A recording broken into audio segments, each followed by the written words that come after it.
ஓம் அருள்மிகு வெற்றி விநாயகரை போற்றி. அனைவருக்கும் வணக்கம் ஃப்ரெண்ட்ஸ். நான் லதா.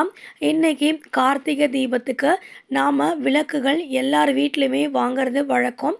ஸோ அந்த மாதிரி விளக்குகள் வாங்கின உடனே நம்ம என்ன பண்ணணும் அப்படின்றத தான் இன்றைக்கி நம்ம வீடியோவில் நம்ம பார்க்க போகிறோம். நம்ம ஸ்கிப் பண்ணாத பாருங்கள் ஃப்ரெண்ட்ஸ்.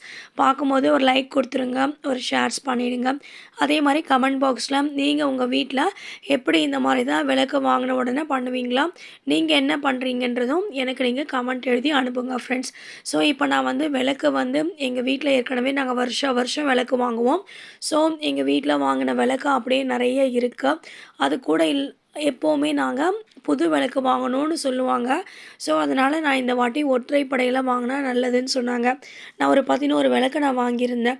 ஸோ அந்த 11 விளக்கையும் நான் என்ன பண்ணேன்னா, ஃபஸ்ட்டு விளக்கு எடுத்து வச்சுட்டு, அதுக்கு பிறகு நம்ம இந்த அரிசியெல்லாம் கழுவோம்ல, ஸோ அந்த அரிசி கழுவுன தண்ணியில் நான் ஒரு விளக்காக எடுத்து வச்சேன்.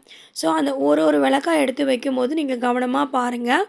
அந்த விளக்கு முழுகிற அளவுக்கு தண்ணி இருக்குது. அதே சமயம் அந்த ஒரு ஏர் பபிள்ஸ் முட்டையாக வருது பாருங்கள்.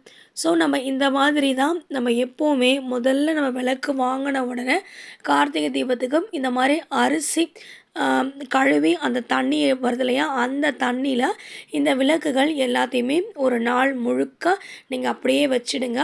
அப்படி நீங்கள் வைக்கும்போதும் அந்த விளக்குகளில் அந்த ஏர் பபிள்ஸ் எல்லாமே வரும். அதிலிருந்து வரும்போது அந்த தண்ணியில் இறுகி நல்லா அந்த அகல் விளக்கு மணல் கெட்டியாகிடும்.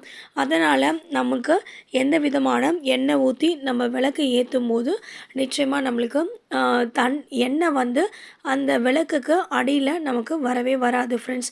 ஸோ லீக்கேஜ் ஆகாமல் இருக்கும். ஸோ நீங்களும் ட்ரை பண்ணி பாருங்கள். ஸோ நான் இப்போ வாங்கிட்டு வந்த ஒரு 11 அகலையுமே நான் அந்த அரிசி கழுவின தண்ணியில் போட்டு வச்சுருக்கேன்.